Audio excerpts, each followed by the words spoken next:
اور اصل میں حضرت حسین کے قاتل وہ کوفی ہیں، وہ بزدل، وہ منافق جنہوں نے بیعت کر کے بیعت توڑی۔ اس کے بعد واقعہ حرہ بھی ہوا جو واقعہ کربلا سے بھی بعض اعتبارات سے زیادہ بھیانک اور زیادہ گھناؤنا واقعہ بنو امیہ کی تاریخ ہے، جس کو لوگ جانتے ہی نہیں۔ مدینہ کے کچھ لوگوں نے بغاوت کی اور انہوں نے اس کے خلاف فوج بھیجی، اور فوج کو جب مدینہ فتح کر دیا 3 دن کے لیے حلال کر دیا، جو چاہو کرو، یہاں جسے چاہو مارو، جسے چاہو لوٹو، جس کا گھر چاہو برباد کرو، جس عورت کو چاہو ریپ کرو۔ اور یہ مدینہ النبی کے اندر ہوا۔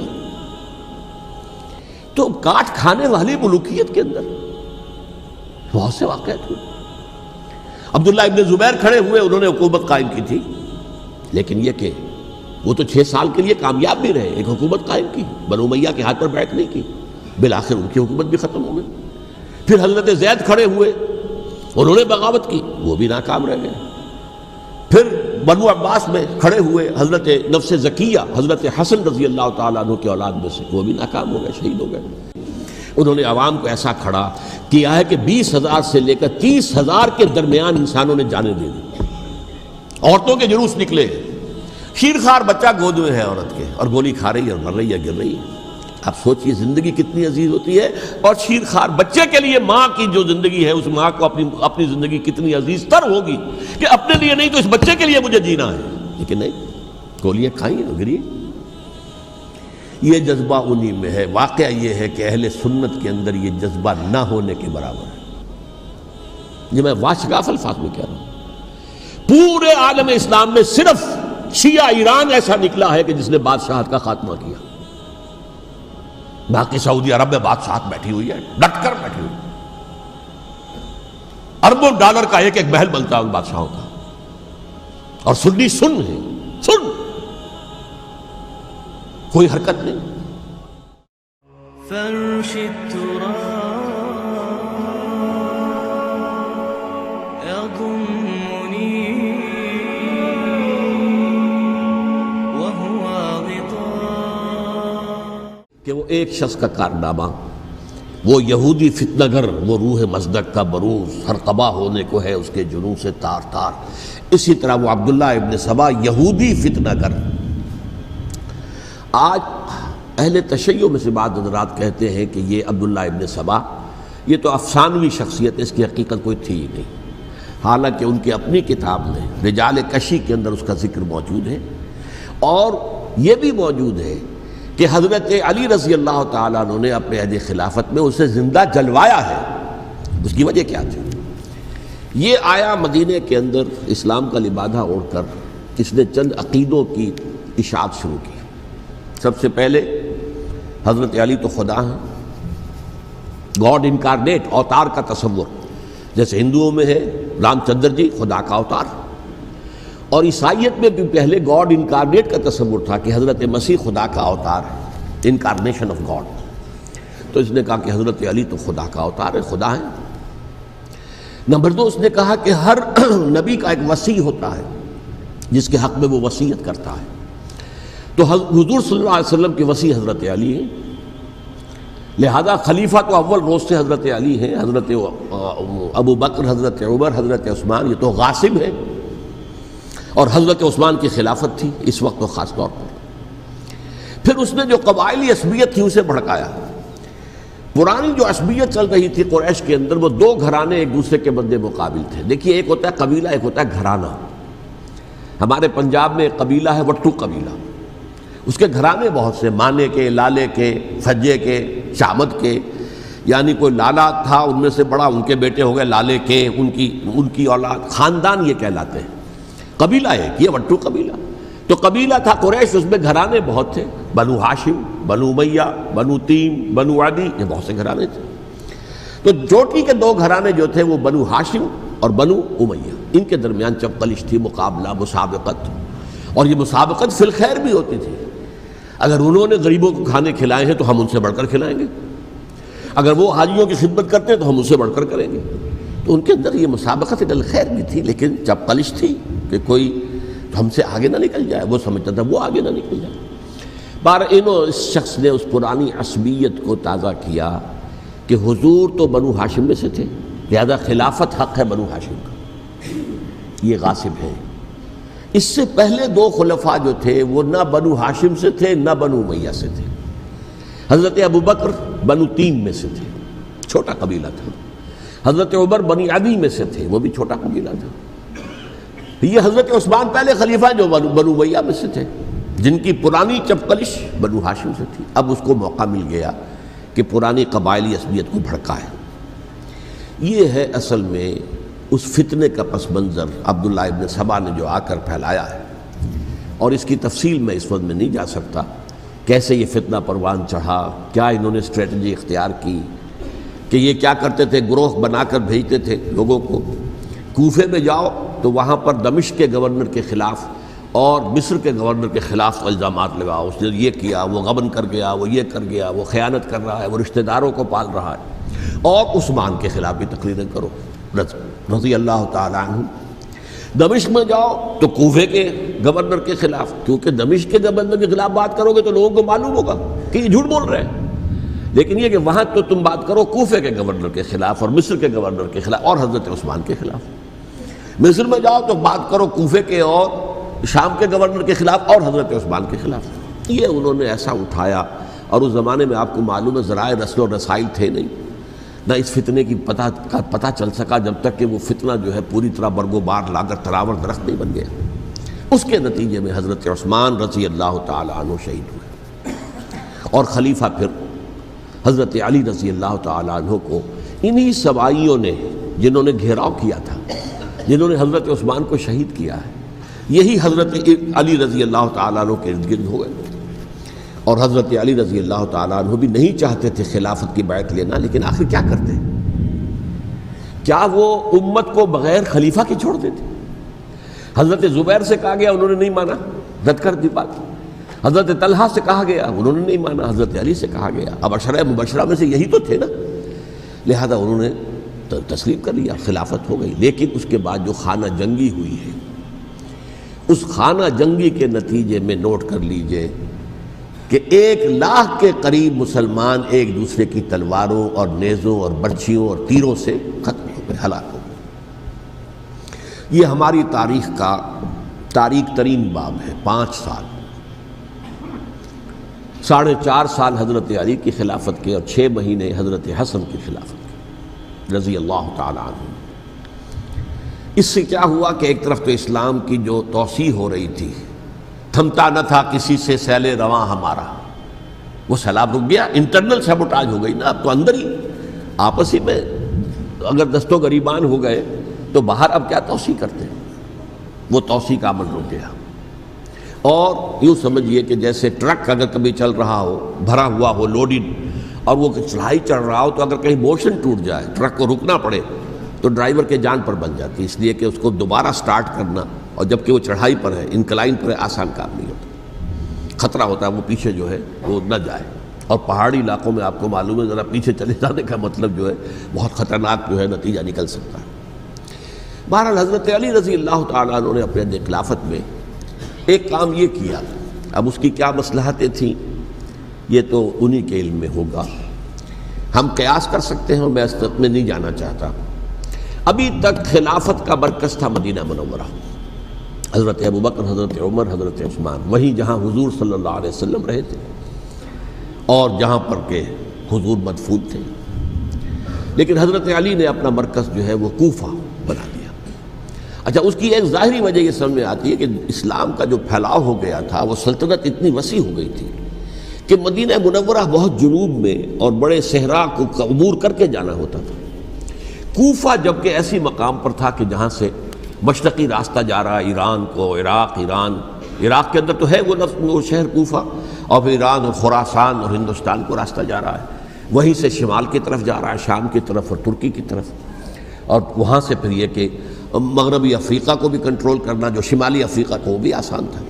بہرحال حضرت علی نے کوفہ کو اپنا مرکز بنایا، اور نتیجہ یہ ہوا کہ سبائیوں کا بھی مرکز وہی بن گیا، چونکہ انہوں نے اپنے آپ کو گردا گرد رکھا حضرت علی کے رضی اللہ تعالیٰ عنہ۔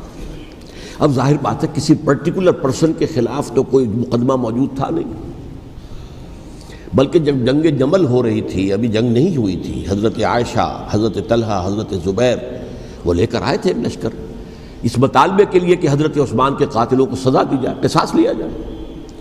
حضرت علی رضی اللہ تعالیٰ عنہ سے گفت و شنید ہو رہی تھی، حضرت علی جو ہے اس پر آمادہ ہو گئے کہ ٹھیک ہے، میں جو بھی قاتلین عثمان ہیں ان کو گرفتار کر کے سزا دوں گا۔ عین اسی وقت کوفے کی مسجد کے اندر جو ہے 10,000 کا مجمع کھڑا ہو گیا، ہم سب قاتل عثمان ہیں، لو ہم سے بدلہ کہاں سے لوگے۔ اور انہوں نے کیا کیا، جاتے ہی جنگ چھیڑ دی۔ جب چھڑ جائے تو یا مرو یا مارو، اس کے سلاوت کوئی چارہ کار ہوتا ہی نہیں۔ ایک رات میں 10,000 مسلمان شہید ہوئے، جن میں 2 عشرہ مبشرہ میں سے حضرت زبیر اور حضرت طلحہ رضی اللہ تعالیٰ عنہ۔ تو یہ صورت تھی، سبائیوں نے گھیراؤ کیا حضرت علی کا رضی اللہ تعالیٰ۔ حضرت معاویہ دعوے دار نہیں تھے خلافت کے، قطعاً نہیں، ان کا صرف ایک دعویٰ تھا، اور وہ یہ تھا کہ عثمان کے قاتلوں کو گرفتار کرو، یا خود سزا دو یا ہمارے حوالے کرو، ہم اس سے قصاص لیں گے۔ اس لیے کہ قبیلہ بنو امیہ کا تھا اور حضرت امیر معاویہ بنو امیہ میں سے، تو ایک خاندانی طور پر جو ہے ہم قصاص لیں گے ان سے جنہوں نے قتل کیا ہے حضرت عثمان کو۔ لیکن یہاں ظاہر بات ہے کہ حضرت علی رضی اللہ تعالیٰ عنہ کی طرف سے مطالبہ یہ ہوتا تھا، تم پہلے میری بیعت کرو، میرے ہاتھ مضبوط کرو تاکہ میں ان کے خلاف کوئی اقدام کر سکوں۔ لیکن انہیں یہ اندازہ تھا کہ اگر میں نے بیعت کی تو ظاہر بات ہے کہ حضرت علی تک پہنچنے سے پہلے مجھے گردن بڑھا دیں گے یہ لوگ، اس لیے کہ سبائی جو ہے وہ آپ کو گھیرے ہوئے۔ بہرحال ایک عجیب الجھاؤ، ایک ڈائلیما تھا جس کی وجہ سے یہ جنگ چلتی رہی، اور حضرت علی رضی اللہ تعالیٰ عنہ کو انہی کے شیعان علی ہی کے اندر سے وہ جماعت علیحدہ ہوئی تھی جس کو ہم خوارج کے نام سے جانتے ہیں، اور ایک خارجی ملجم ابن ملجم ہی نے حضرت علی کو شہید کیا رضی اللہ تعالیٰ عنہ۔ پھر حضرت حسن رضی اللہ تعالیٰ عنہ، اب دیکھیے کس قدر صحیح بات تھی جو حضرت علی رضی اللہ تعالیٰ عنہ نے فرمائی جب ان سے کہا گیا کہ کیا ہم آپ کے بیٹے حسن کے ہاتھ پر بیعت کر لیں رضی اللہ تعالیٰ عنہ۔ فرمایا نہ میں تمہیں اس کا حکم دیتا ہوں نہ میں اس سے روکتا ہوں، یہ تمہارا معاملہ ہے، امرہم شورا بینہم، تم اپنے باہمی مشورے سے جو فیصلہ کرو گے ٹھیک ہے، میں نہ حکم دیتا ہوں نہ روکتا ہوں۔ اس کا کیا مطلب ہے؟ باپ کے بعد بیٹے کی خلافت ہرگز حرام نہیں ہے، ورنہ کہتے کیسے ہو سکتا ہے میرا بیٹا؟ نہیں، یہ نہیں کہا آپ نے۔ حضرت عمر سے بھی کہا گیا تھا کہ اپنے بیٹے کو نامزد کر دیں، عبداللہ ابن عمر کو، تو انہوں نے جواب میں کیا کہا؟ اسے تو طلاق دینی بھی نہیں آتی۔ انہوں نے اپنی کسی زوجہ کو طلاق دی تھی اور اس میں جو صحیح ترین طریقہ ہے وہ اختیار نہیں کیا تھا، انہیں طلاق دینی تک نہیں آتی تو میں اسے خلیفہ بنا دوں۔ یہ نہیں کہا تھا کہ باپ کے بعد بیٹا خلیفہ نہیں ہو سکتا، یہ تو نہیں تھا، کہیں حرام نہیں ہے، نہ کتاب و سنت میں، نہ کوئی حدیث ہے، نہ کہیں قرآن مجید میں۔ تو حضرت علی نے بھی فرمایا رضی اللہ تعالیٰ، نہ میں روکتا ہوں نہ حکم دیتا ہوں، یہ تمہارا اپنا معاملہ ہے۔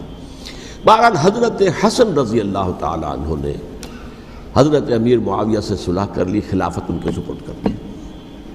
دیکھیے میں حضرت ابوبکر، حضرت عمر، حضرت عثمان، حضرت علی کے ساتھ حضرت حسن کے دور خلافت کو بھی خلافت راشدہ میں سے سمجھتا ہوں، اور تبھی 30 سال پورے ہوتے ہیں اس حدیث کے مطابق کہ حضور نے فرمایا خلافت 30 برس رہے گی پھر ملوکیت آ جائے گی۔ تو حضرت حسن کا بہت بڑا کارنامہ یہ ہے کہ اس خانہ جنگی کا دروازہ بند کر دیا، اور یہ پیشن گوئی تھی حضور کی صلی اللہ علیہ وسلم حضرت حسن کو، جب بچے تھے حضور کے انتقال سے پہلے، میرا یہ بیٹا مسلمانوں کے 2 گروہوں میں صلح کرائے گا، یہ حضور کی پیشن گوئی تھی، اور وہ پیشن گوئی حضرت حسن کے علم میں بھی ہوگی یقیناً۔ بہرحال انہوں نے صلح کی حضرت امیر معاویہ کے ساتھ رضی اللہ تعالیٰ عنہ، خلافت ان کے حوالے کر دی، اور کچھ شرائط تھیں طے ہو گئی، اللہ خیر صلی اللہ۔ حضور کی تو یہ پیشن گوئی جو ہے صحیح ثابت ہوئی کہ میرا یہ بیٹا مسلمانوں کے 2 بڑے گروہوں کے درمیان صلح کرا دے گا، اور سبائیوں نے انہیں طعنے دیے، یا عار المومنین، اے مومنوں کے لیے موجب عار، موجب شرم، تم نے بزدلی دکھائی ہے، تم نے امیر معاویہ کو خلیفہ تسلیم کر لیا، تم نے بزدلی دکھائی، معاذ اللہ ثم معاذ اللہ ثم معاذ اللہ۔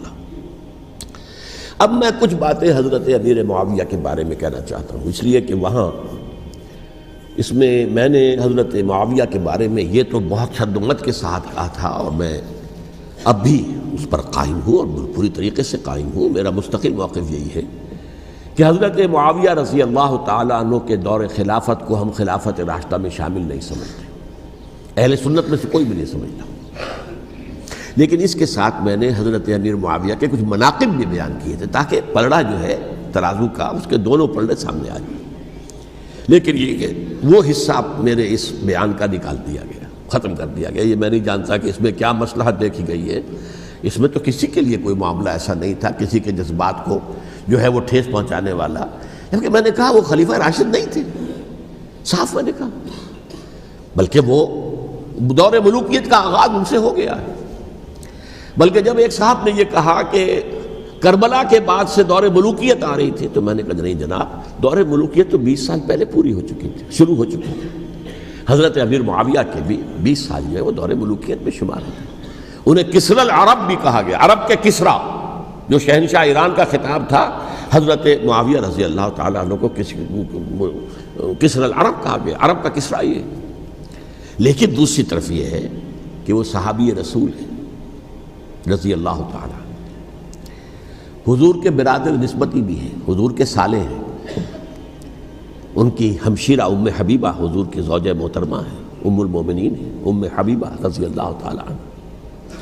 پھر کس قدر معتمد علیہ تھے حضور کے کہ کاتبان وحی میں شامل تھے. وحی کی کتابت کرنے والے چند لوگ تھے جنہیں کہ حضور کہتے تھے کہ اب یہ آیت لکھ لو. ان میں سے ایک امیر معاویہ بھی رضی اللہ تعالیٰ. تو بڑے توازن کی ضرورت ہے. دیکھیے صحابہ کرام کا جہاں تک تعلق ہے، اہل سنت کا موقف یہ ہے کہ صحابہ کلہم عدول، صحابہ سب کے سب نیک نیت ہیں اور ان کی روایت جو ہے قبول کی جائے گی، رد نہیں کی جائے گی، ان پر کوئی جرح و تعدیل نہیں ہوگی. اس لیے کہ ان کا تزکیہ محمد الرسول اللہ صلی اللہ علیہ وسلم نے کیا تھا. لہٰذا یہ تو ہو سکتا ہے کہ کسی صحابی سے کوئی خطا ہو جائے، لیکن وہ خطا اجتہادی ہوگی، نیت کی خطا نہیں ہوگی، نیت کی غلطی نہیں ہوگی. اگر کسی صحابی کی نیت پر حملہ کیا جائے تو یہ اصل میں طعن ہے، حملہ ہے حضور پر کہ وہ تربیت دے نہیں سکے اپنے ساتھیوں کو. معاذ اللہ ثم معاذ اللہ ثم معاذ اللہ، وہ تزکیہ کر ہی نہیں سکے.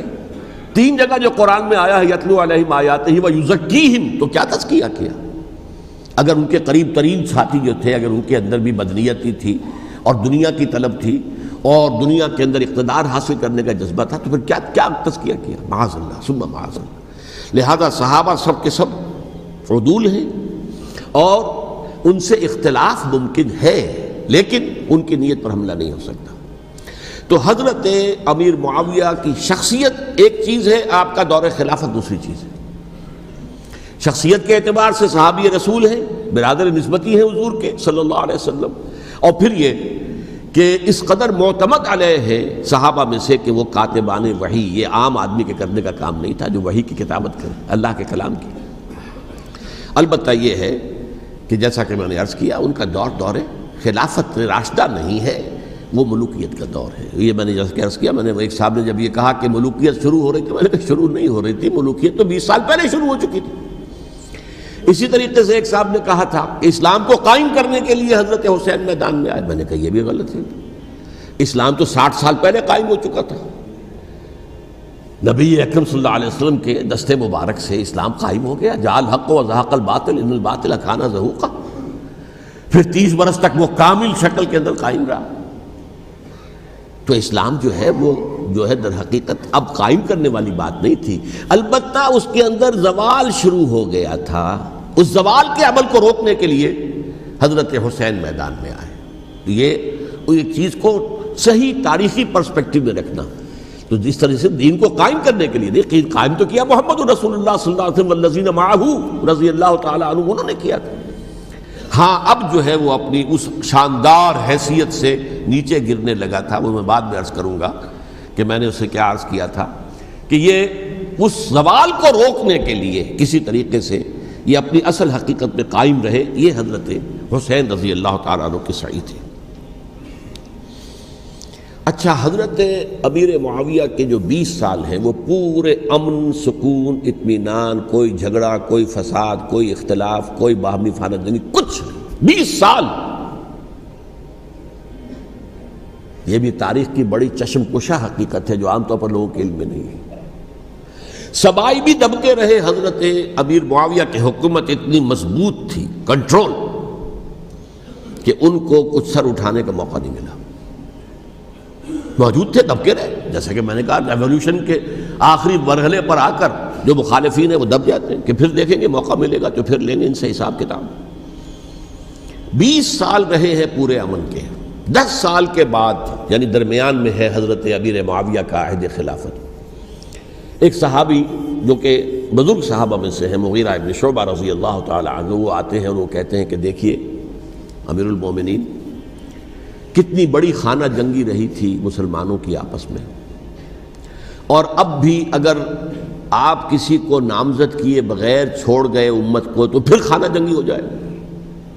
1 لاکھ اس وقت جو ہے وہ ہلاک ہوئے تھے، نہ معلوم اب کتنے ہلاک۔ لہٰذا آپ اپنی زندگی ہی میں نامزد کر دیجئے کسی کو خلیفہ، ولی عہد بنا دیجئے۔ حضرت امیر معاویہ نے ابتداءً جو ہے انکار کیا نہیں، لیکن ان کے دلائل ایسے تھے وزنی، اور میں سمجھتا ہوں کہ وہ بات صحیح تھی جو مغیرہ ابن شعبہ نے کہی، اس لیے کہ اب صحابہ کرام میں سے جو کبار صحابہ تھے وہ تو سب دنیا سے رخصت ہو چکے تھے۔ اب تو یا صغار صحابہ رہ گئے تھے جو حضور کے زمانے میں بچے تھے، حضرت حسن، حضرت حسین، عبداللہ ابن زبیر، یہ بچے ہی تھے نا، یا تو وہ تھے، اور یا بالکل نو مسلم تھے، اور نو مسلموں میں بڑی تعداد وہ تھی جو ایرانیوں کی تھی، شامیوں کی تھی، ادھر کی تھی، ادھر کی تھی، تو ان کو تو ظاہر بات ہے کہ تربیت نبوی سے کیا خلافت راشدہ سے بھی اکثر و بیشتر کو کوئی حصہ ملا ہی نہیں۔ تو اس صورت میں اب وہ اعلیٰ ترین معیار پر حکومت کے نظام کو قائم کرنا ممکن نہیں ہے۔ کوئی قبائلی عصبیت جب تک حکومت کی پشت پر نہیں ہوگی، حکومت مستحکم نہیں ہوگی۔ یہ گویا کہ ایک جس کو کہتے ہیں کہ حقیقت بینی، واقعیت پسندی، ایک آئیڈیلزم ہے اور ایک ریئلزم ہے کہ آپ فیکٹس آن دی گراؤنڈ کو غور کریں، سوچیں اس کے اوپر اور پھر کوئی فیصلہ کریں۔ اس اعتبار سے پھر حضرت امیر معاویہ نے بات مان لی اور بیعت لے لی لوگوں سے حضرت یزید کے لیے کہ یہ خلیفہ ہوں گے میرے بعد، اس کو ولی عہدی کہتے ہیں۔ اچھا، اس وقت 5 افراد ایسے تھے کہ جنہوں نے اس سے اختلاف کیا، یہ بات بہت اہم ہے۔ میرا کتابچہ ہے سانحہ کربلا، اس کے کچھ نسخے آج یہاں ہوں گے، آپ لوگ پڑھیے اسے غور سے اور پھیلائیے تاکہ حقیقت سامنے آئے۔ 5 افراد کون تھے جو ہونے چاہیے؟ ابو بکر فوت ہو گئے، ان کے بیٹے عبد الرحمن ابن ابی بکر۔ عمر فوت ہو گئے، ان کے بیٹے عبداللہ ابن عمر۔ عباس فوت ہو گئے، ان کے بیٹے عبداللہ ابن عباس۔ زبیر فوت ہو گئے، ان کے بیٹے عبداللہ ابن زبیر۔ اور حضرت حسن جو ہے ان کا انتقال ہو چکا تھا، حضرت علی کے بیٹے حضرت حسین رضی اللہ تعالی عنہ مجمعین۔ حضرت حسن کے بارے میں ایک فریق کا کہنا یہ ہے کہ انہیں زہر دے کر ہلاک کیا گیا، اہل تشیع کا قول یہ ہے، جبکہ اہل سنت کہتے ہیں کہ نہیں، وہ اپنی جو بھی طبی موت تھی اس سے ان کی وفات۔ لیکن میں اس میں نہیں جانا چاہتا، اس لیے کہ یہ مائکرو ہسٹری جو ہے نا، وہ تو ایک ایک واقعے کے لیے ادھر کی روایات کیا، ادھر کی کیا ہیں، ان کے پاس کیا دلائل، ان کے پاس یہ تو کسی ریسرچ اسکالر کا موضوع ہے، میرا موضوع نہیں ہے۔ لیکن بہرحال یہ 5 حضرات تھے جنہوں نے ولی عہدی کی بیعت نہیں کی، لیکن حضرت معاویہ اتنے حلیم الطبع انسان تھے، انہوں نے جبر نہیں کیا، کوئی تشدد نہیں کیا۔ ٹھیک ہے، ولی عہدی کی بیعت نہیں کر رہے، کوئی بات نہیں، میری بیعت تو کی ہوئی ہے نا، ابھی تو میں زندہ ہوں، بات ختم ہو گئی، میری بیعت کو تو نہیں توڑا انہوں نے، فسخ بیعت نہیں کی۔ اس اعتبار سے انہوں نے نہ کوئی تشدد کیا، نہ جبر کیا، نہ کوئی مواخذہ کیا۔ لیکن جب امیر معاویہ کا انتقال ہو گیا، اب ولی عہدی کی بجائے وہ اب خلافت کی بیعت ہوئی، سب لوگوں نے بیعت کر لی۔ ان 5 میں سے ایک فوت ہو چکے تھے، حضرت عبد الرحمن ابن ابی بکر فوت ہو چکے رضی اللہ تعالی۔ 4 تھے، ان 4 میں ایک اختلاف ہوا۔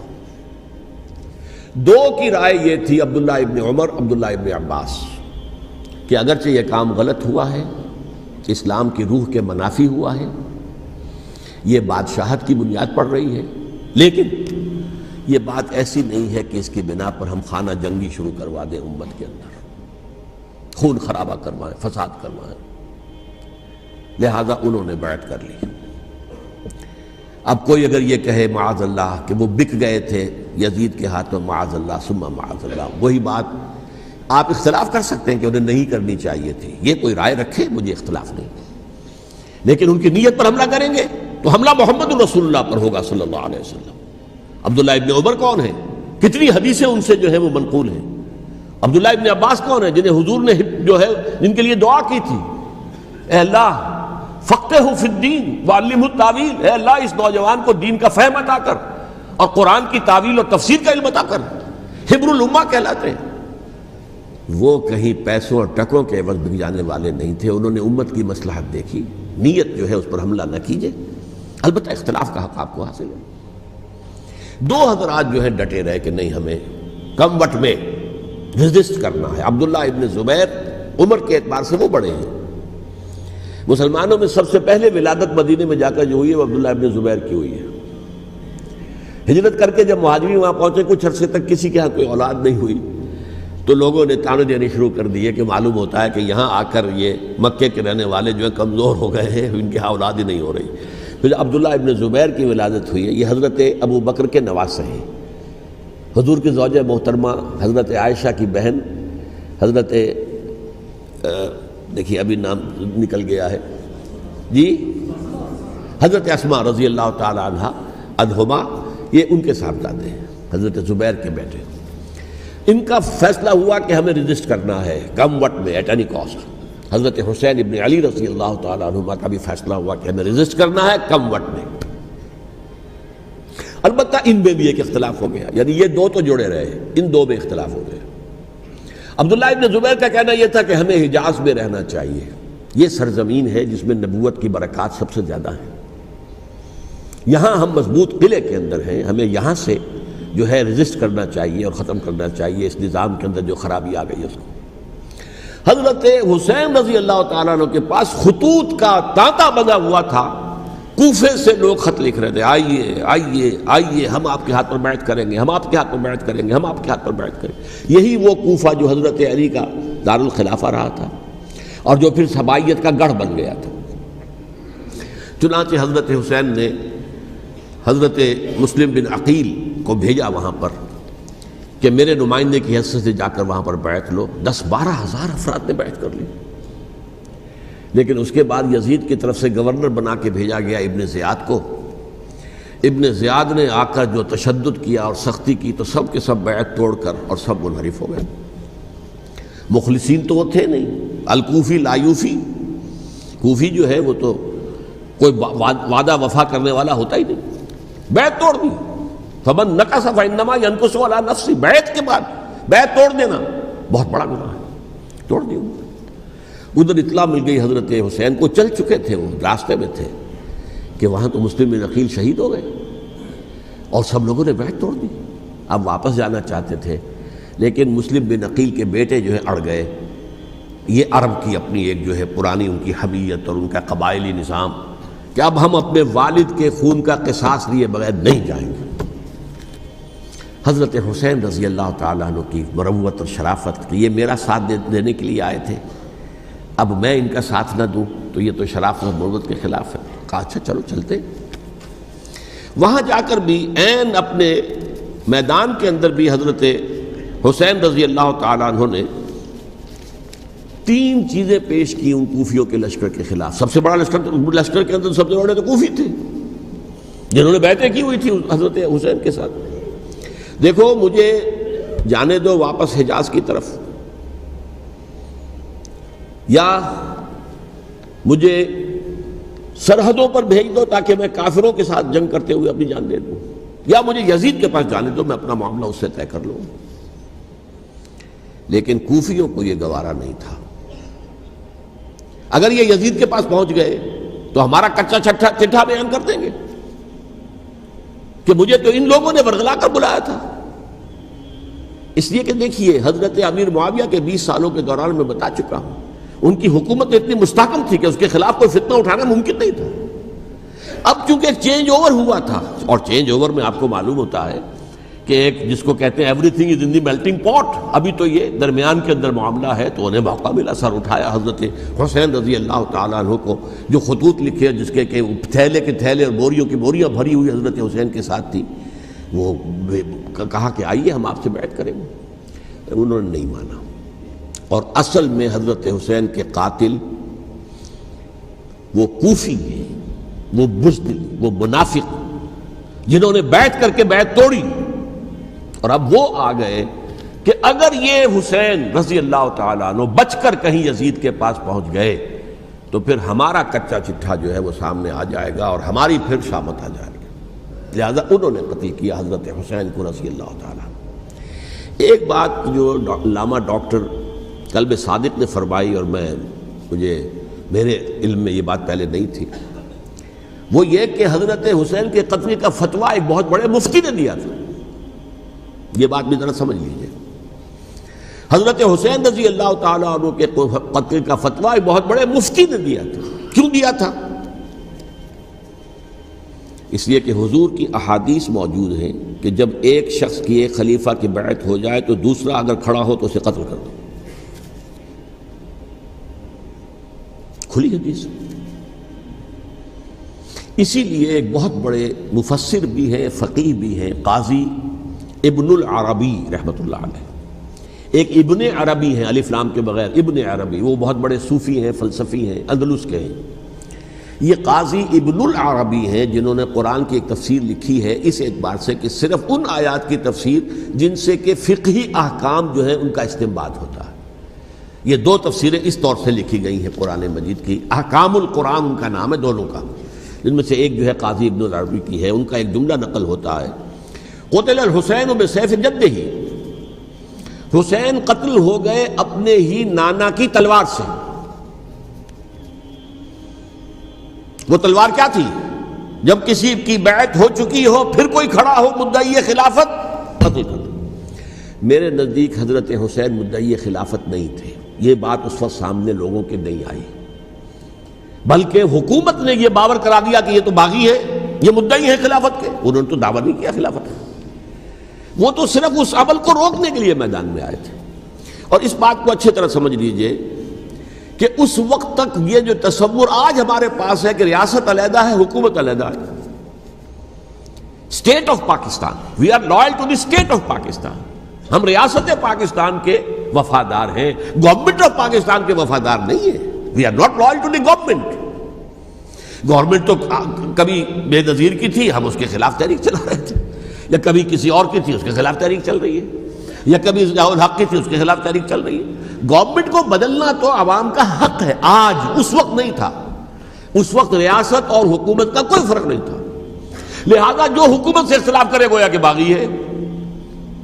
یہ ہے اصل میں وہ پیچیدہ مسئلہ کہ کیوں کسی مفتی نے فتویٰ دے دیا، اس لیے کہ اس وقت تک ریاست اور حکومت کا فرق واضح نہیں تھا دنیا پر۔ یہ تو ابھی کوئی 100-150 سال کی بات ہے کہ آج ہمارا جو پولیٹیکل سائنس کا ایولیوشن ہوا ہے وہ اس سٹیج تک پہنچ گیا ہے کہ اسٹیٹ علیحدہ ہے، حکومت علیحدہ ہے۔ حکومت تو اسٹیٹ کے 3 آرگنز میں سے ایک آرگن ہے، ایڈمنسٹریشن حکومت کی ہے، جوڈیشری ہے اور لیجسلیچر ہے، 3 آرگنز ہیں بڑے بڑے، ان میں سے ایک ہے۔ تو حکومت کو بدلنا تو عوام کا حق ہے، چاہے وہ ووٹ کے ذریعے بدلے، چاہے ایجیٹیشن، اگر پرامن ایجیٹیشن ہے اس سے حکومت کو بدلنے کا حق حاصل ہے دستوری طور پر ہر اعتبار سے۔ اس وقت یہ نہیں تھا، لہذا صورتحال یہ بن گئی کہ حکومت وقت نے باور کرا دیا مسلمانوں کو، ورنہ سوچئے نواسۂ رسول کو قتل کرنا کوئی آسان کام تھا؟ آخر سب کلمہ گو تھے کہ نہیں تھے؟ کلمہ گو تو تھے نا، اور حضور سے عقیدت اور محبت میں کمی، لیکن یہ کہ فتویٰ اگر ایک بہت بڑے مفتی کا، جو کہ حضرت علامہ ڈاکٹر قلب صادق صاحب نے فرمایا، مجھے اس مفتی کا نام بھی معلوم نہیں، کہ ایک مفتی ہی کا فتویٰ تھا وہ، جس کے بنا پر اب ان لوگوں نے حضرت حسین کو قتل کیا، اور یہی وجہ ہے کہ انہوں نے پھر خیموں کو بھی آگ لگا دی۔ وائی؟ حالانکہ دیکھیے اگر دشمنی کا انتقام ہوتا تو حضرت علی بن حسین جو بیمار تھے، جو بعد میں زین العابدین رحمۃ اللہ علیہ کے نام سے پھر یہ اہل تشیع کے چوتھے امام معصوم ہیں، حضرت علی، حضرت حسن، حضرت حسین، اور پھر حضرت علی بن حسین زین العابدین رحمۃ اللہ علیہ، کیا ان کو بھی قتل کرتے تھے؟ حضرت حسین کی نسل ہی ختم ہو جاتی، لیکن نہیں کیا۔ آگ کیوں لگائی؟ آگ اس لیے لگائی کہ وہ جو ڈاکومنٹری پروف ہے ہماری غداری کا یزید کے خلاف حضرت حسین کو جو ہم نے دعوت دی، وہ جو ڈاکومنٹری پروف خطوط کی شکل میں موجود ہے وہ ختم ہو جائے، ڈسٹرائے ہو جائے۔ اس کے لیے انہوں نے خیموں میں آگ لگائی۔ بہرحال یہ ہے تاریخی پس منظر، یہ اسی سبائی فتنے کا تسلسل ہے جس نے سب سے پہلے حضرت عثمان کی جان لی رضی اللہ تعالیٰ عنہ، 5 سال تک مسلمانوں میں خانہ جنگی رکھی، حضرت علی کو پھر شہید کیا، اور اس کے بعد جو ہے 20 سال حضرت امیر معاویہ کے تو سر نہیں اٹھا سکے، لیکن پھر جب ایک چینج اوور ہو رہا تھا تو اس وقت انہوں نے موقع غنیمت سمجھا کہ اب کھڑے ہو جاؤ اور اب دوبارہ ایک فتنہ جو ہے اس کو امت کے اندر پیدا کر دو۔ اچھا، اس معاملے میں ایک بات جو میں نے وہاں کہی کہ ہمارے ہاں شاعرانہ جو مبالغہ آمیزی ہے، یہ میری گفتگو کا حصہ انہوں نے حذف کر دیا ہے، اور میں نے ایک سنی شاعر بہت بڑے عالم جن کے حوالے سے آج بھی میری تقریر ہوگی خالق جناح ہال میں، مولانا محمد علی جوہر کے ایک شعر کے حوالے سے کہا کہ قتل حسین اصل میں مرگ یزید ہے، اسلام زندہ ہوتا ہے ہر کربلا کے بعد۔ میں نے کہا بالکل محمل شعر ہے، اسلام مرا ہی نہیں تھا، زندہ ہونے کا کیا سوال؟ اور اگر کسی درجے میں مزمحل یا زخمی ہوا تھا تو وہ تو رہا، کربلا کے بعد بھی رہا، یزید کی حکومت بھی رہی، بنو امیہ کی حکومت بھی چلی، کوئی تبدیلی تو نہیں آئی۔ یہ کیا کہہ رہے ہیں؟ اسلام زندہ ہوتا ہے کربلا کے بعد؟ میں نے کہا اسلام مرا نہیں تھا۔ جیسے میں نے یہ کہا کہ ملوکیت جو ہے وہ اب شروع نہیں ہوئی، ملوکیت تو 20 برس پہلے شروع ہو چکی تھی حضرت امیر معاویہ کے، لیکن ظاہر بات ہے کہ حضرت حسن نے، حضرت حسین نے اس کو قبول کیا، اور حضرت حسین نے تو پھر 10 سال تک ولی عہدی جو تھی چاہے بیعت نہیں کی لیکن اس کے خلاف میدان میں آ کر چیلنج تو نہیں کیا۔ اس اعتبار سے یہ معاملہ جو ہے اسلام زندہ ہوتا ہے کربلا کے بعد، یہ بے تکی بات ہے۔ ہاں، حضرت شاہ اسماعیل شہید رحمۃ اللہ علیہ کی اگر میں تشبیہ کو، تمثیل کو سامنے رکھوں تو اسلام کی عمارت 6 منزلہ ہے، 6ٹھی منزل ٹاپ کی وہ گر گئی، 5 منزلیں انٹیکٹ تھیں، اسلام مرا نہیں تھا۔ عدالت میں شریعت کے مطابق فیصلے ہو رہے تھے، قاضی تھے، مفتی تھے، شریعت نافذ تھی، اسلام کہاں مرا تھا؟ جبکہ خود کہہ رہے ہیں علامہ کلب صادق کے ایک مفتی کے فتوے سے حضرت حسین کو قتل کیا گیا۔ اب وہ مفتی کی رائے، اس کی بدنیتی ہو، جو بھی ہو، وہ جانے، اللہ جانے، لیکن عام مسلمان کیا کریں؟ اس پہلو سے اسلام مرا نہیں تھا۔ ہاں، ایک منزل گر گئی تھی، وہ گری رہی، 1000 برس تک گری رہی، یہاں تک کہ آ کر مغربی امپیریلزم نے اس کے گرایا، ملوکیت کا معاملہ ختم کیا، اور وہ جبرین ملوکیت دوسری آ گئی، ورنہ وہی بادشاہی چلی ہے۔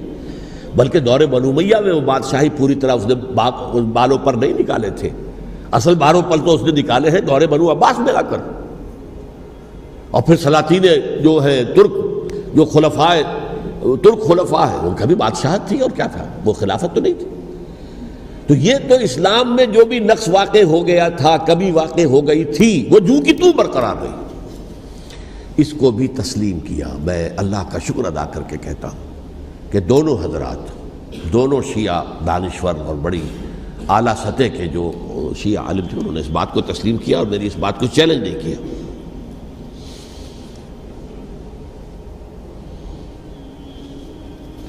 اصل میں تیسری بات میں نے یہ کہی کہ دیکھیے حضرت حسین رضی اللہ تعالی عنہ کی اس شہادت کے بعد، اس کے بعد واقعہ حرہ بھی ہوا، جو واقعہ کربلا سے بھی بعض اعتبارات سے زیادہ بھیانک اور زیادہ گھناؤنا واقعہ ہے، بنو امیہ کی تاریخ ہے جس کو لوگ جانتے ہی نہیں۔ مدینہ کے کچھ لوگوں نے بغاوت کی اور انہوں نے اس کے خلاف فوج بھیجی، اور فوج کو جب مدینہ فتح کر لیا 3 دن کے لیے حلال کر دیا، جو چاہو کرو، یہاں جسے چاہو مارو، جسے چاہو لوٹو، جس کا گھر چاہو برباد کرو، جس عورت کو چاہو ریپ کرو، اور یہ مدینہ النبی کے اندر ہوا۔ تو کاٹ کھانے والی ملوکیت کے اندر بہت سے واقعات ہوئے۔ عبداللہ ابن زبیر کھڑے ہوئے، انہوں نے حکومت قائم کی تھی، لیکن یہ کہ وہ تو 6 سال کے لیے کامیاب بھی رہے، ایک حکومت قائم کی، بنو امیہ کے ہاتھ پر بیعت نہیں کی، بالآخر ان کی حکومت بھی ختم ہو گئی۔ پھر حضرت زید کھڑے ہوئے، انہوں نے بغاوت کی، وہ بھی ناکام رہ گئے۔ پھر بنو عباس میں کھڑے ہوئے حضرت نفس زکیہ، حضرت حسن رضی اللہ تعالیٰ عنہ کے اولاد میں سے، وہ بھی ناکام ہو گئے، شہید ہو گئے۔ پھر یہ سمجھ لیا گیا کہ اب یہ جہاں تک 6ٹھی منزل ہے وہ تو دوبارہ تعمیر نہیں ہو سکتی، یہ تو جس کی لاٹھی اس کی بھینس، جس کے پاس طاقت ہوگی اس کی حکومت ہوگی، جس کا قبیلہ زیادہ قوی ہوگا، جس قبیلے میں زیادہ عصبیت ہوگی، مضبوط ہوگا، متحد ہوگا، طاقتور ہوگا، اسی کی حکومت ہوگی۔ البتہ اس کے نیچے لوگوں کے اخلاق کی اصلاح کرو، صوفیاء کرام نے وہ کام اپنے ذمے لیا، اور بالکل وہی کام ہے کہ جو ائمہ اہل بیت کرتے رہے۔ حضرت حسن کی اولاد میں پھر حضرت علی بن حسین رضی اللہ تعالی، حضرت حسین کی اولاد میں پھر امام محمد باقر، امام محمد جعفر صادق، اور اس کے بعد بھی 5 اور، کسی نے بغاوت نہیں کی۔ جیسے علماء کرام کام کر رہے تھے اور جیسے صوفیاء کرام کام کر رہے تھے، ایسے ہی وہ مسلمانوں کی علمی تربیت، روحانی تربیت و تزکیہ کر رہے تھے۔ کسی نے حکومت کو چیلنج نہیں کیا۔ نوٹ کر لیجیے اس بات کو۔ حضرت علی نے بھی چیلنج نہیں کیا تھا، حضرت حسن نے چیلنج نہیں کیا، خود صلح کر لی۔ تو ائمہ اہل بیت جو 12 یہ گنتے ہیں، جن میں سے آخری جو ہے حضرت مہدی کو تو ابھی ظاہر ہونا ہے، ان کے عقیدے کے مطابق وہ روح پوش ہیں، وہ ظاہر ہوں گے، لیکن 11 حضرات کے بارے میں یہ کہ حضرت حسین کے سوا کسی نے بھی چیلنج نہیں کیا وقت کے نظام کو، اور حضرت حسین نے بھی اس مغالطے پر کیا کہ کوفی ساتھ دیں گے، اور یہ موقع ہے کہ یہ جو 6ٹھی منزل اسلام کی گر گئی ہے اسے دوبارہ تعمیر کر دیا جائے۔ انہوں نے خلافت کا دعویٰ نہیں کیا تھا، یہ انہیں عوام کو مغالطے میں مبتلا کیا گیا کہ یہ خلافت کا مدعی ہو کر سامنے آیا۔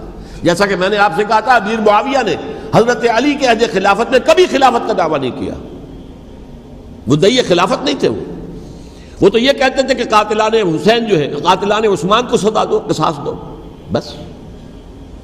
اسی طرح حضرت حسین نے بھی، اب دیکھیے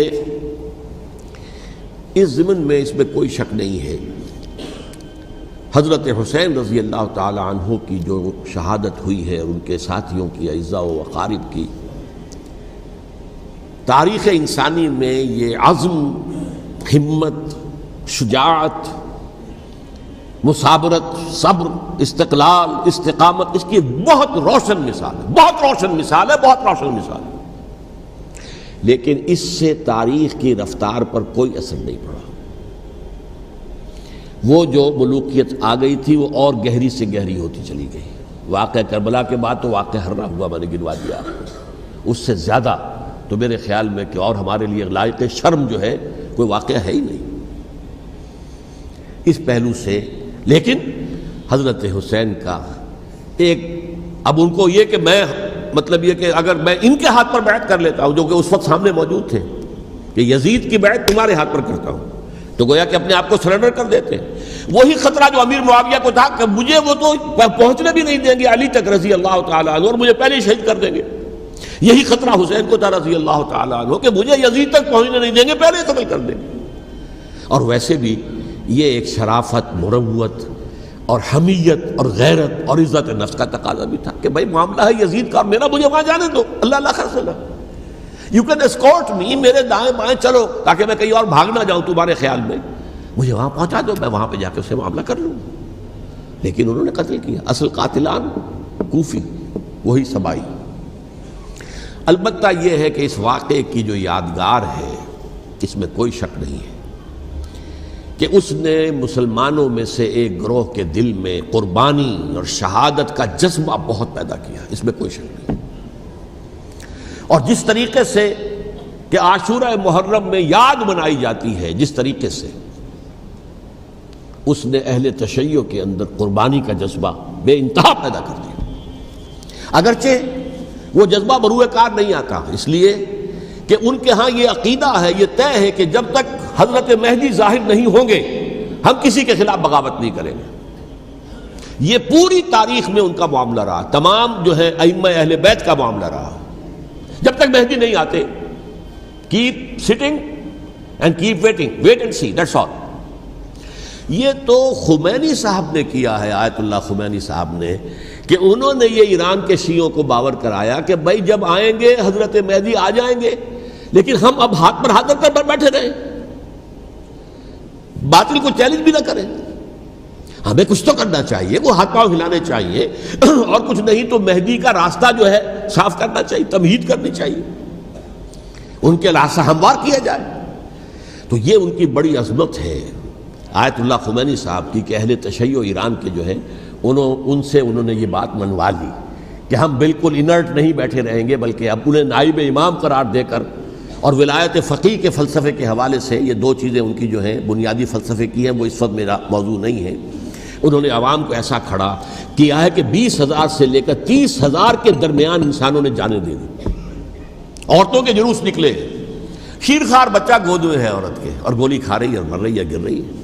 آپ سوچئے زندگی کتنی عزیز ہوتی ہے، اور شیرخوار بچے کے لیے ماں کی جو زندگی ہے، اس ماں کو اپنی زندگی کتنی عزیز تر ہوگی کہ اپنے لیے نہیں تو اس بچے کے لیے مجھے جینا ہے، لیکن نہیں، گولیاں کھائیں اور گری۔ یہ جذبہ انہی میں ہے۔ واقعہ یہ ہے کہ اہل سنت کے اندر یہ جذبہ نہ ہونے کے برابر ہے۔ یہ میں واشگاف الفاظ میں کہہ رہا ہوں۔ پورے عالم اسلام میں صرف شیعہ ایران ایسا نکلا ہے کہ جس نے بادشاہت کا خاتمہ کیا، باقی سعودی عرب میں بادشاہت بیٹھی ہوئی ہے، ڈٹ کر بیٹھی ہوئی، اربوں ڈالر کا ایک ایک محل بنتا ہے ان بادشاہوں کا، اور سنی سن ہے، سن، کوئی حرکت نہیں۔ وہ تو اب جو حرکت ہو رہی ہے وہ اینٹی امریکن حرکت ہے جو ہو رہی ہے، وہ در حقیقت وہ مسئلہ بالکل دوسرا ہے جو اس وقت ہو رہا ہے، لیکن یہ کہ عالم اسلام میں کوئی تحریک ایسے نہیں اٹھی۔ یہ اہل تشیع میں ہے، جو بالکل استثنائی بات ہے کہ انہوں نے جو ہے ایک ایسا بادشاہ جس کو کہا جاتا تھا کہ اس کا جو اسلحہ خانہ ہے وہ ایشیا میں سب سے بڑا اسلحہ خانہ ہے، جو 2500 سالہ پرانی جو ایک عظمت تھی ایران کی، اس کو دوبارہ تازہ اور زندہ کرنا چاہتا تھا۔ 2500 سالہ برسی اس نے منائی تھی، اس کے لیے ایک شہر آباد کیا تھا کہ خسرو یا سائرس یا ذوالقرنین قرآن مجید کی اصطلاح میں اس کی یادگار بنائی تھی، اور وہ سوچ رہا تھا کہ وہی عظمت دوبارہ ایران کی ہوگی جو کہ خسرو کے زمانے میں تھی، جس کا قرآن مجید میں سورہ کہف کے اندر ذکر ہے، مشرقی فتوحات، مغربی فتوحات، شمالی فتوحات۔ تو وہ بادشاہ ہے، اس کو بھاگنا پڑا وہاں قربانی کی وجہ سے۔ تو یہ جو ہے واقعہ کربلا نے، اس میں کوئی شک نہیں ہے کہ ایک ایسی مشعل روشن کی ہے جس کو کہ ہر شخص کو دیکھنا چاہیے۔ یہ بھی انسان، جیسے کہ اقبال نے ایک شعر کہا تھا غالب کے لیے، فکر انسان پر تیری ہستی سے یہ روشن ہوا ہے، پرے مرغ تخیل کی رسائی تاک ہو جا۔ تو فکر انسان پر حضرت حسین کی قربانی سے یہ واضح ہوا ہے کہ انسان کس حد تک جا سکتا ہے قربانی دینے کے لیے اپنے کسی مقصد کے لیے۔ مقصد ان کا جو تھا، میں نے اسی لیے آیت پڑھی تھی، معاذ اللہ ثم معاذ اللہ۔ میں ایک آخری بات جو کہہ رہا ہوں وہ نوٹ کر لیجئے۔ ایک خاص انتہائی نقطۂ نظر کے عام کیے جانے کی وجہ سے سنیوں میں بھی ایک انتہائی رد عمل پیدا ہوا ہے، ایکسٹریم رائٹسٹ سنیز۔ اگر ایک طرف سے حملہ کیا گیا ہے حضرت عثمان کی نیت پر، ان کو خیانت کا الزام لگایا گیا، ان پر اقربا پروری کا الزام لگایا گیا، حضرت ابو موسیٰ شریف پر خیانت اور غداری کا الزام لگایا گیا، یہ ساری چیزیں اگر صحابہ کرام کے اوپر ہوئی ہیں، امیر معاویہ پر، امیر اور عمرو بن العاص پر، تو جواب میں کچھ لوگ کھڑے ہو گئے، حضرت علی وہ اقتدار کے طالب تھے، معاذ اللہ ثم معاذ اللہ ثم معاذ اللہ۔ یہ اہل سنت کا موقف نہیں ہے۔ حضرت حسین اقتدار کے طالب تھے، ہرگز نہیں، ہرگز نہیں، ہرگز نہیں۔ وہی اصول جو میں نے بتایا تھا سب کے لیے لاگو رہے گا، وہ امیر معاویہ کے لیے ہے تو حضرت علی کے لیے بھی، حضرت حسین کے لیے بھی ہے۔ یہ نیک نیت ہے، آپ ان کی کسی رائے سے اختلاف کر سکتے ہیں لیکن ان کی نیت پر حملہ نہیں کریں گے۔ نیت پر حملہ کریں گے آپ کا ایمان بالرسالت جو ہے وہ مجروح ہو جاتا ہے۔ یہ رسول کے ساتھ بھی ہے، رسول نے ان کا تزکیہ کیا، یتلو علیہم آیاتہ ویزکیہم، اس کا سارا عمل محمد کا کیا ہوا صلی اللہ علیہ وسلم۔ تو صحابی کے معاملے میں یہ ہمارے ہاں ان کو اہل سنت جو ہیں، جو معتدل مزاج کے، اور اکثریت ان کی، یہ تو چند لوگ ہیں، ذرا قلم چلا لیتے ہیں تو ان کی بہت سی کچھ چھوٹی چھوٹی کتابیں بھی شائع ہو گئی ہیں بہت، لیکن انہیں اہل سنت نے قرار دیا ناسبی یا خارجی۔ جیسے خوارج نے کہا تھا حضرت علی بھی کافر ہیں اور حضرت امیر معاویہ بھی کافر ہیں، حضرت عمرو بن العاص بھی کافر ہیں، معاذ اللہ ثم معاذ اللہ۔ ایسے ہی کچھ لوگ حضرت حسین پر بھی الزام لگاتے ہیں کہ اقتدار کی ہوس اور طلب کے اندر انہوں نے یہ سارا سفر کیا تھا، اور بس یہ ہے کہ وہ جو بازی تھی وہ ہار گئے۔ اللہ اللہ خیر صلی اللہ، اس سے آگے کیا ہے معاملہ؟ نہیں، معاذ اللہ ثم معاذ اللہ۔ اسی لیے میں نے آیت آج جو پڑھی تھی ایک اور جو بہت بظاہر آپ کو معلوم ہوئی ہوگی، غیر متعلق ہے میرے آج کے عنوان سے، تلک الدار الآخرۃ نجعلھا للذین لا یریدون علوا فی الارض ولا فسادا۔ یہ سورہ قصص کے آخری آیات میں سے۔ دیکھو یہ آخرت کا گھر جو ہے وہ ہم خاص کر دیں گے ان لوگوں کے لیے جو اس زمین میں اپنے اقتدار کے طالب نہیں ہوتے. زمین میں اقتدار کے طالب ہوگے فساد ہو جائے گا. تم بھی طالب میں بھی طالب، جھگڑا ہوگا، لڑائی ہوگی، دنگا ہوگا، فساد ہوگا. تلک الدار الآخرۃ نجعلھا للذین لا یریدون علوا فی الارض ولا فسادا. جو لوگ زمین میں اپنے اقتدار کے طالب اور اس کے نتیجے میں فساد پیدا کرنے والے نہیں ہیں، ان کے لیے ہم نے آخرت کا گھر خاص کیا ہے. والعاقبۃ للمتقین، اور عاقبت جو ہے، انجام کار، آخرت جو ہے وہ تو متقیوں کے لیے ہے. اسی میں آئیں گے سب صحابہ کرام، خواہ وہ حضرت علی ہے رضی اللہ تعالیٰ عنہ، اور خواہ وہ حضرت امیر معاویہ ہیں، حضرت عثمان ہیں رضی اللہ تعالیٰ عنہما، خواہ حضرت حسن ہیں، حضرت حسین ہیں رضی اللہ تعالیٰ عنہما، خواہ عبداللہ ابن زبیر ہیں، خواہ عبداللہ ابن عباس ہیں، خواہ عبداللہ ابن عمر ہیں رضی اللہ تعالیٰ عنہم اجمعین. اس اصول کو سامنے رکھ کر اختلاف آپ کر سکتے ہیں کسی سے بھی، لیکن کسی کی نیت پر حملہ کریں گے تو اصل میں آپ کا ایمان بالرسالت مجروح ہو جائے گا. علی کو نبی اکرم صلی اللہ علیہ وسلم نے اپنا نائب بنا کر چھوڑا تھا جب غزوہ تبوک میں جا رہے تھے مدینے میں. حضرت علی نے کہا بھی کہ مجھے آپ عورتوں کے ساتھ بٹھا کے جا رہے ہیں. فرمایا تمہارا مقام میرے ساتھ وہی ہے جو موسیٰ کے ساتھ ہارون کا تھا. ہارون کو چھوڑ کر گئے تھے نا یہودیوں کے پاس جب گئے تھے تورات لینے کے لیے، تو تمہارا وہی مقام ہے میرے ساتھ. تو یہ حضرت علی ہیں رضی اللہ، ان کے بارے میں میرا، ان کی کیا عظمت میری نگاہ میں. تو یہ 3 کتابچے ہیں، مجھے نہیں معلوم تیسرا یہاں ہے یا نہیں ہے. بہرحال آپ لوگوں کو ریکمینڈ کر رہا ہوں کہ ان کا مطالعہ کریں. اب یہ کہ آخری بات یہ کہ اصل ہمارے کرنے کا کام کیا ہے. دیکھیے کیوں نہیں کیا کسی نے بھی خروج کا معاملہ، وہ میں واضح کر چکا ہوں. بغاوت نہیں کی، کیوں؟ ایک تو ریاست اور حکومت میں فرق نہیں تھا. ذرا کھڑا ہو اور وہ باغی قرار پائیں گے، واجب القتل ہو جائیں گے، فتوے کی زد میں آ جائیں گے. یہ معاملہ تھا. اور دوسرے یہ کہ عمارت پوری گری نہیں تھی، ایک منزل گری تھی نا. آج ہم کہاں کھڑے ہیں؟ پوری عمارت گری ہوئی ہے. نہ شرعی عدالتیں ہیں، نہ شرعی فیصلے ہیں، نہ احکام الہی نافذ ہیں، نہ حدود اور قصاص کے معاملات ہیں، کچھ بھی نہیں. ہمارا فرض کیا ہے؟ حضرت حسین کی مدح کرتے رہیے، تعریف کرتے رہیے، صحابہ کرام کی مدح کرتے رہیے، مدح صحابہ، اس کے لیے مجلسیں قائم ہو رہی. بھائی کر کیا رہے ہو؟ تھے تو آبا وہ تمہارے ہی، مگر تم کیا ہو؟ ہاتھ پر ہاتھ دھرے منتظر فردا ہو. تلک امۃ قد خلت لہا ما کسبت ولکم ما کسبتم. وہ تو ایک امت تھی جو چلی گئی، اللہ کے ہاں پہنچ گئے. جو کچھ انہوں نے کمایا وہ ان کے لیے، تمہارے لیے نہیں ہے. تمہارے لیے وہ ہوگا جو تم کماؤ گے. ہمارے لیے راستہ اب یہی ہے کہ خلافت راشدہ کے مکمل نظام کو اثر نو قائم کرنے کے لیے منہج انقلاب نبوی کو اختیار کریں. میری کتاب اس پر، کیسٹس اس پر، آڈیو کیسٹس، ویڈیو کیسٹس، سی ڈیز، نہ معلوم ڈی وی ڈی، سب کچھ موجود. سیرت النبی پر تو میں عرض کر چکا ہوں. فلسفہ سیرت النبی سمجھنا ہے تو میری کتاب پڑھیے، ورنہ سیرت النبی آپ پڑھ لیں گے، واقعات معلوم ہو جائیں گے، فلسفہ سیرت سامنے نہیں آئے. اس کا آپ مطالعہ کریں گے میری کتاب سے. اور دوسرے یہ کہ یہ خلافت قائم کرنے کے لیے جو جد و جہد ہم کر رہے ہیں، تحریک خلافت پاکستان جس کا میں داعی ہوں ادنا سا، وہ تنظیم نہیں ہے، میں اس کا امیر نہیں، وہ ایک تحریک ہے. جیسے تحریک پاکستان کہلاتی تھی جس کی تنظیم تھی مسلم لیگ، پارٹی کا نام مسلم لیگ تھا، لیکن تحریک پاکستان.